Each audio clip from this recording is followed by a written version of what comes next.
Welcome to Diet.com video. I'm Sarah Dussault, and today I'm with fitness expert Stephen Cabral, and he's going to be showing us a front leg raised split squat. So you know what a split squat is. Stephen, what's the difference? What's the front raise? So the front raise is going to allow you to get that back knee deeper than floor level. So when you do leg lifts on the bench, the reason we sometimes do them on the bench is that you can take your legs below what would be floor level. You get a greater stretch, and that greater stretch is going to allow you to really pull into more muscle fiber. So once you've mastered the regular split lunge or split squat, it's the same exact thing, you can move up to this one. We're going to also put the weights on the shoulders today, and I like to put them on the shoulders. You can use a little bit of a body bar or a barbell, and what it does is it loads the core more. So it makes it harder to balance, but it is a little bit more of a challenge, and if you have an issue balancing, we can just put the weights by the side. So, you ready to get started? All right, so we're going to start with a pair of 15-pounders. And again, if you're new to the exercise, you should always start lighter. You can start with a pair of 8s or a pair of 10s or 5s, whatever you like. So the beginner version is, let me just move this box for a second, 1 foot forward, 1 foot back. Now this is going to stay on the heel right here, and that foot's going to be on the ball of the foot. I want you a little longer, your stance, and then I want you to flip these up. Well, you can do them either way. Beginner, again, by your sides, this is just a little bit more advanced. Now breathe in and then ease the back leg down to the ground.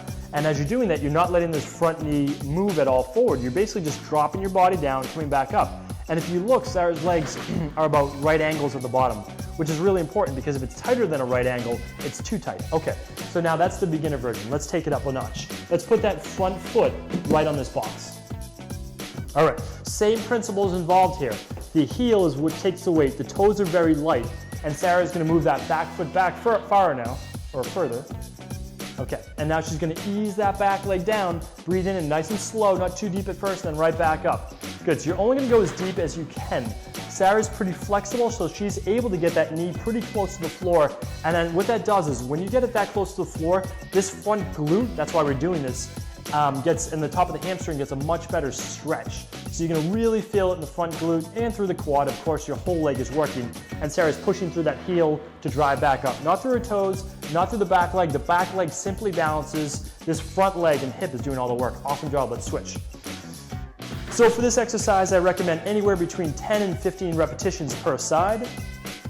And then you switch, you breathe in, exhale out. And always start your first rep maybe about 75% of the depth that you can go. So Sarah's not going to stretch all the way her first rep, and then she's going to ease into it. Because again, this back quadricep and your hip flexors are getting a tremendous stretch in the back.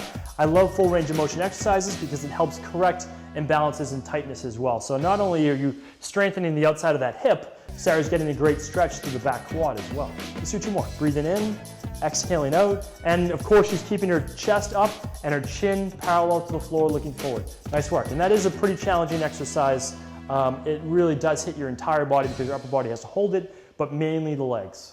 And it does get your heart rate up. I can feel mine pumping already. And thank you for showing me this move. And now you guys have a new exercise to add to your total body strength training routine. Hopefully you go and check out our other amazing videos with Stephen. We'll see you guys next time.